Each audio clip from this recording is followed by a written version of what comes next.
All right. Being the last week of the year 2025, here's definitely a simple weekly outlook on how I will be approaching the price on different currencies and get possible trading opportunities. I go by the name of Kelvin. I'm a currency trader and a trading coach at a RatePulse market. To begin with, let me go to the straightforward. I always start with the risk off and risk on sentiments. That is now the risk sentiment. If you check on my chart, I have VIX, which and then on the chart I have only one tool, that is now the blue line across, and that line is on the value 20. If the reading of this indicator are below or is below 20, we on the risk on, and if it goes above 20%, we on the risk off. Definitely, from the basic teachings, when we are in risk on, gold tends to be dropping. Unfortunately for this case, we on the risk on, and gold is still pushing to the upside. Generally, it's not because of the risk sentiment. It is only because of what we call geopolitical tension, which is actually taking place right now between United States and Venezuela. We all know what is actually happening between United States and Venezuela. And if you have no idea, you can consider following me on different social media.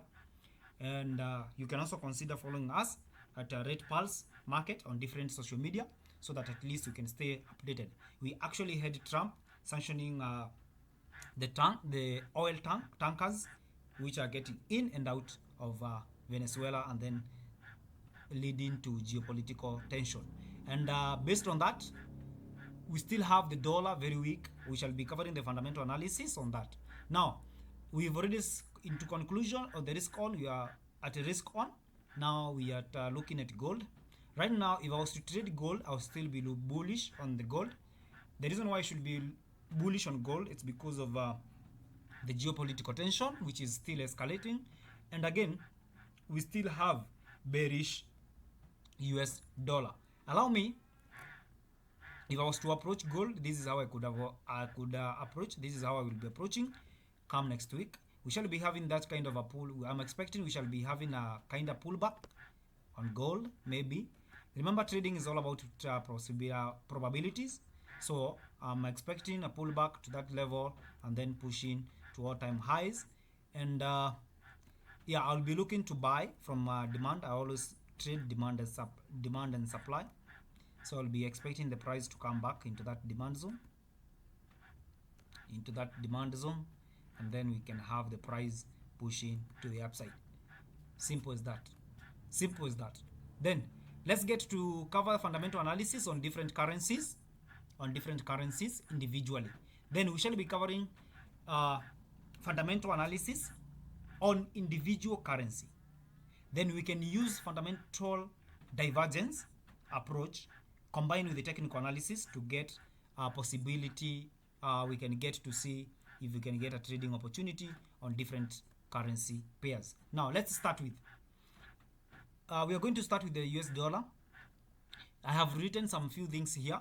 If you really understand when it comes to fundamental analysis, you pay much attention to inflation, GDP, and then we trade interest rates expectations.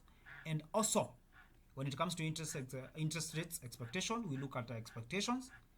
Is the interest rates hike or cut within the expectation, or is it a surprise? Now, US dollar, when you check very well, it is very simple. I have written already. If you check on the trading economics, you will see it. We will see this.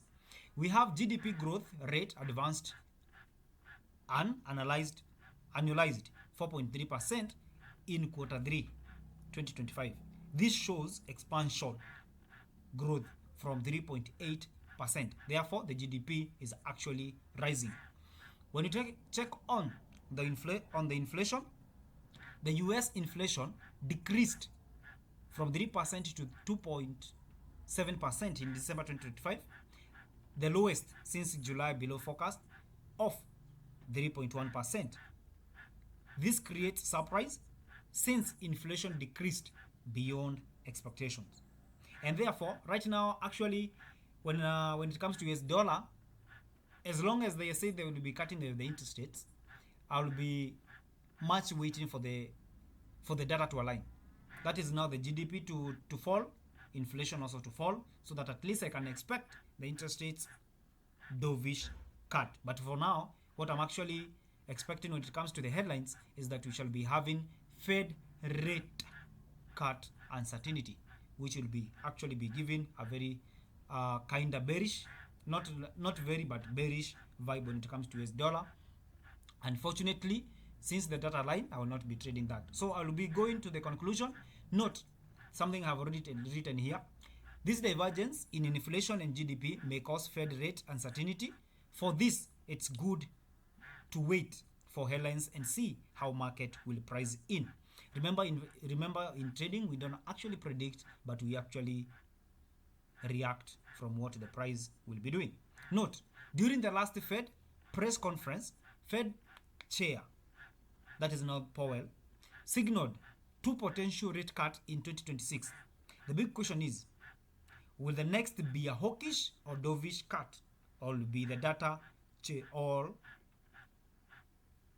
maybe, and then, or will the data change the expectations? Actually on this, on my bias, is on US dollar, I am expecting neutral to bearish. If inflation and GDP growth align, it will be best to have straightforward bias. But for now, I will pay much attention to US dollar having a bearish vibe until the data aligns. Then, if I happen to check on the charts, this is how I'll be approaching the dollar. If you check on the DXY, on the DXY, we can see that recently the price actually pushed to the downside, pushed to that direction, to the upside. On this one, if you check very well, we have this kind of a demand zone here. You can be looking to buy all the way from here. We have a demand zone below that, on that zone, and again we still have that kind of a demand zone here, but actually I will not be paying much attention to that.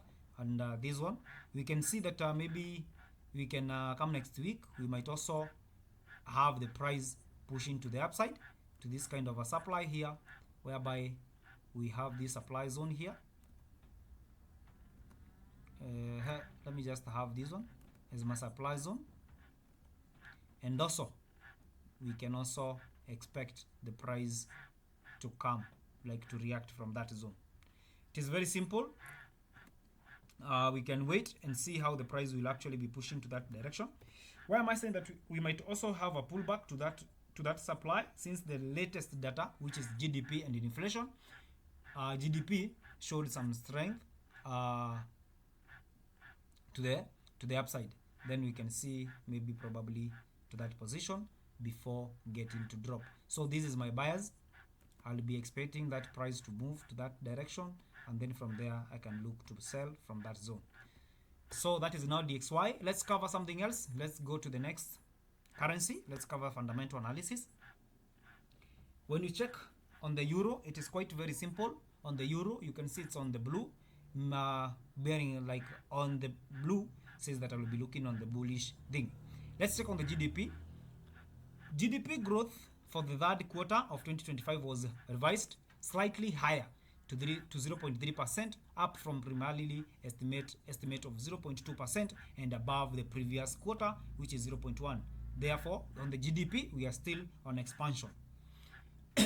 When it comes to understanding where the cycle, like you just need to understand the business cycle, where the GDP lies. We usually have a boom, contraction, recession, slump, and then on the upside direction, we always have from slump, we go to recovery, we go to expansion, and then we go to boom again. Then on the euro, we are still on expansion. When you check on the inflation rate was revised down to 2.1% in November 2025 from a primarily of 2.2%, matching the October reading. Therefore, if you check very well, on the euro, inflation is within the range. We all know that when it comes to central banks, they all have a certain inflation target. On the issue about the European the ECB, they have inflation being at 2%. Now, there are some few things which I've already written there. According to the inflation being at expansion, inflation being within the range, and also a very good 2%, in the like we are expecting, or on our side, we are expecting the ECB may hold or hike the interest rates. On the hiking, we might also have a dovish hike. Now, note, inflation showing some stagnation, but within the ECB inflation target of 2%. Additional to that, the GDP growth is showing some level of expansion. This shows that ECB might hold or hike the interest rates. Now, note, the second note, in the last press conference, ECB president, that is now Lagarde, said that the Eurozone seems to be in good condition, and that the next rate decision will be based on the upcoming data. Bearing that in mind, I should be looking for when it comes to Euro. If I was to do the analysis, it's quite very simple. I'll be waiting for the price to pull back for any demand zone here. I'll be looking for the price to pull back into that demand zone for me to get to buy the euro. Now, you have to understand, when it comes to pricing, we only trade from the discount and premium level.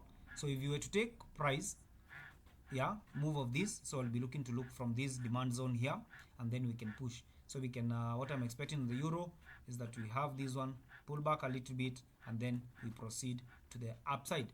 Now that is now on the euro. What is euro? Anyway, ignore that. Okay, let's go to the next one. Let's cover the United Kingdom, or the pound. On the pound, I have been super bearish on this. Let's check on the written data. The first one is the GDP. The economy, the United Kingdom economy recorded 0.1% in the quarter 3, which was a decrease from 0.3%. So when it comes to GDP, we are in contraction phase. And there were some headlines which were coming up, and we might also get into recession on the GDP, but we should wait until that is yet confirmed, until it is confirmed. So on that, we are still in contraction phase. When you check on the inflation, UK inflation, that is United Kingdom, inflation slowed to 3.2% in November 2025, the lowest in 8 months, compared to 3.6% in October and forecast of 3.5%. This created surprise. What does surprise mean? That the data or the actual was way below the forecast. Now, on the note number 1 is that in the last rate decision, the Bank of England, they had to cut their rate by 25 basis points, and this turned to be a hawkish cut. Instead of the price dropping, price happens to kinda push to the upside. And the reason why I was resonating, the reason why the price had to kinda push to the upside, it's because price already the market had already priced in the price. That is now the cutting of the interest rates by 25 basis point. So I'm still waiting for the price and see how we are going to react. This come last week of 2025. The note number 2 is that the governor of Bank of England said in the press conference that there will be more cuts if there will be need to be. So that is a very cautious vibe. So on the GBP, I'm super bearish. So if I was to come on the chart, let me just get the United Kingdom, the pound, British pound. We are actually in the right position right now. We can see how we can kinda push to the upside, to the downside on this one. This one is the very key zone to watch. This is a very key zone to watch on this one, the United Kingdom. So this one is my supply zone. I'll be looking actually on to see how the price will be reacting to that zone, and then we shall be targeting almost into that zone. So that is very simple. We can still check. We are on the supply zone. We can look for sales on the United Kingdom. Now, the next one, let's check on the Japanese yen. This is a currency that are kinda confused. Yeah, I will be paying much attention to the data that will be coming recent and what the Bank of Japan will have to say. Let's check on the GDP as usual. Japanese GDP contracted 0.6% in the quarter 3 2025, deeper than the estimate of a 0.4 and then a decline, and the market forecast for a 0.5% drop. The latest figure followed a downward reverse to 0.5% growth in quarter 2 and mark the first quarterly contraction since 2024, that is in quarter 1. Then that is now in the contraction phase. Japan's inflation rate edged down to 2.9% in November 2025 from October's, that is 3 months high. Therefore, you can see on the GDP is still in the contraction, the inflation is still edging lower. Now, on this one, our expectation is that rate is supposed to be cut. Unfortunately, if you had to listen to the most of the headlines, is that Bank of Japan is looking to hike the interest rates. We had the hiking of the interest rates. This is the thing. Note, in the recent rate decision, Bank of Japan hiked the rate as expected by 25 basis points to 0.75%, making the highest level since September 1995. During the press conference, the Bank of Japan did not give a clear direction on the future plans on the rate decision, and that is why they had to hike the after hiking the interest. It was a very dovish hike of the interest rates. We are waiting for the Ueda, who is now the governor of Japan, who is the governor of Bank of Japan, to come and give the future plans when it comes to this. So on the JPY, that is now yen, I'm still dovish on Japanese yen. Unfortunately, I should be waiting for the data to align. Yes, but if for this one, I'll be waiting for the cut of the interest rates.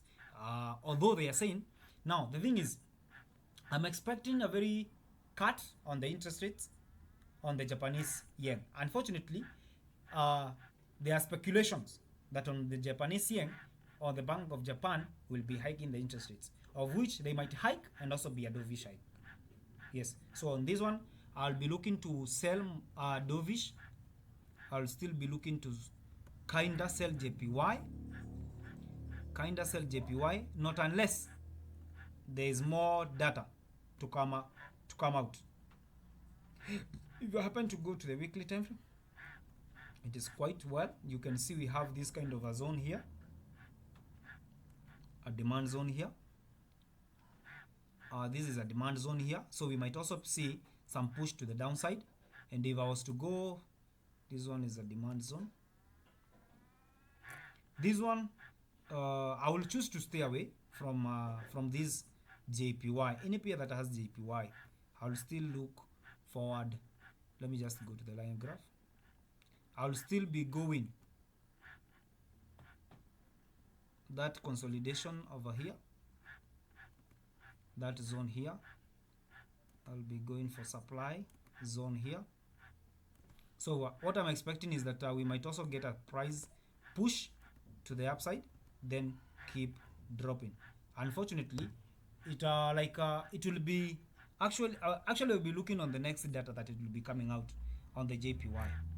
Then after that, that is now the JPY. I'm super bearish on the JPY, not unless data says otherwise. Let's go to something else on the last currency. That is now the CHF. On the CHF, it is quite simple. Yeah, let's check on there. We have the Switzerland GDP. Something else to add before I continue.